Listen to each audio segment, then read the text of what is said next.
We'd like to welcome all of you once again to a special Saturday story of what I feel like the Lord showed me of where we are in this end time.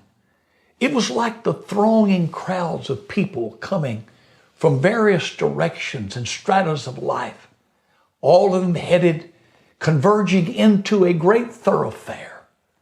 Their eyes, all of them focused upon a great light. They were so focused that nothing could distract them. They were as though they were being pulled by a giant magnet of the light, drawing them. As they converged in the thoroughfare, I asked one. They didn't even turn to look at me.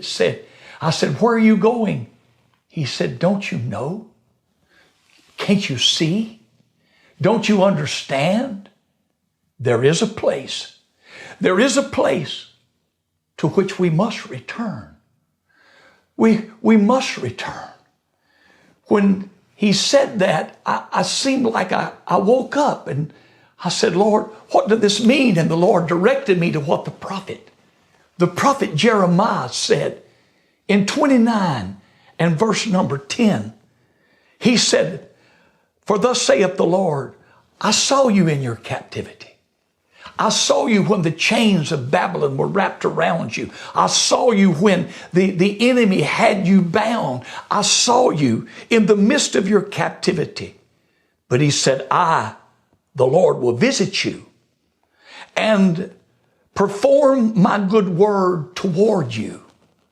I'm going to perform my word toward you. I want you to hear this.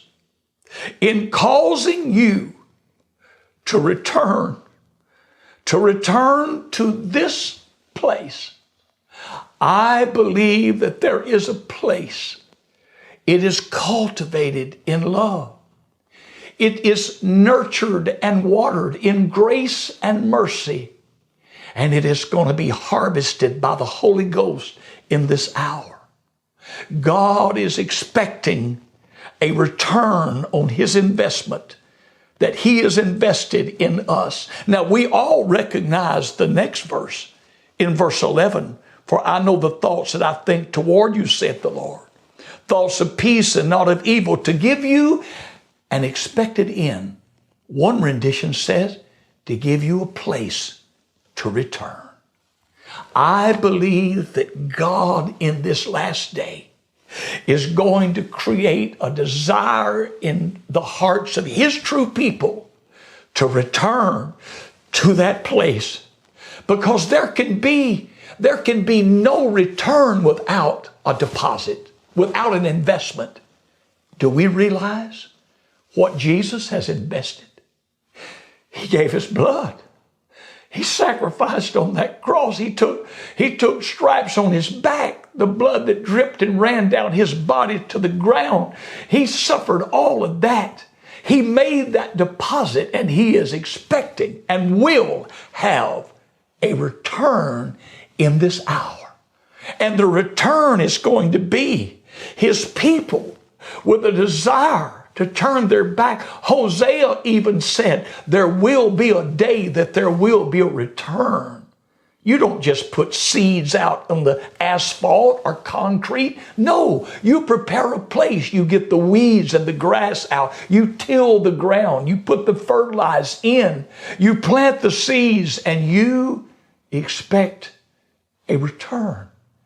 And the Lord is expecting a return on his investment that he has invested in all of our lives. He is looking to us, and I feel it. I don't know who I'm talking to right now, but I feel like someone today is feeling a yearning like you've never felt before. I got to get to that place. It is a place. It's not controlled by denominations. It's too big for a building. It's greater than any mandate of man. It is a literal place in the spirit world that God said, I am expecting a return.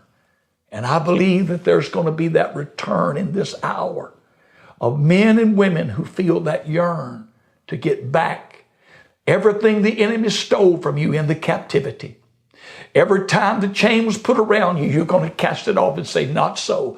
I'm going to break free and let that word perform what the Lord said it would in my life.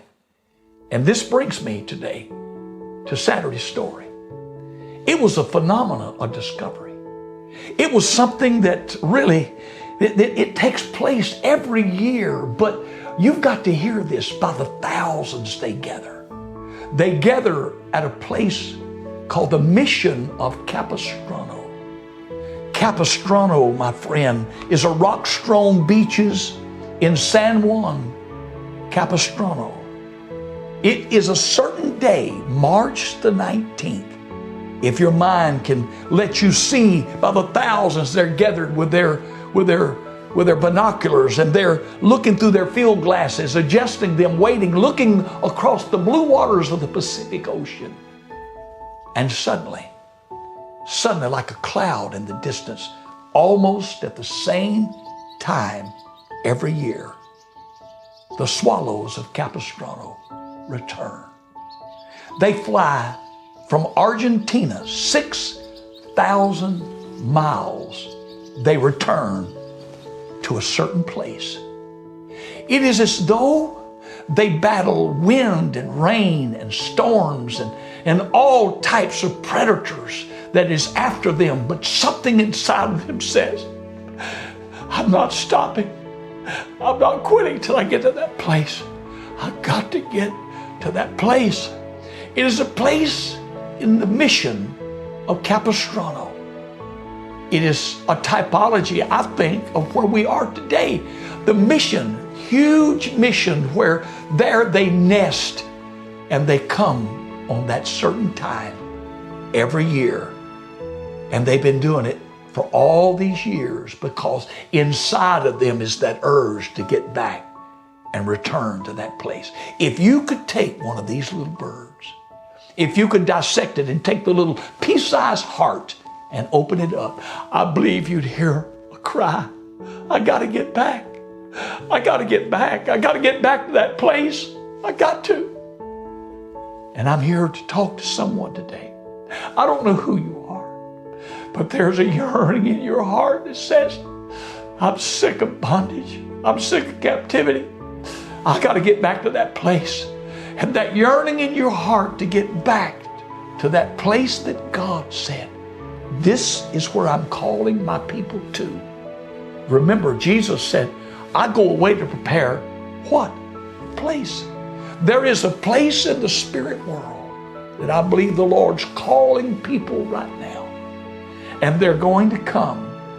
If I read the Bible right, I believe that this word tells me that there's going to be a return in this last day, because people are going to feel the yearning that nothing is going to stop them from coming back.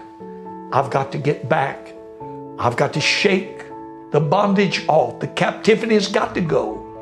I'm going to get back to that place that I must return. God bless you today. I don't know who I'm talking to, but I promise you, I'm talking to someone today that I will get back to that place. I feel it. It's yearning. I'm headed toward that light, and I'm going to arrive because I feel that call in my spirit to a place that I must return.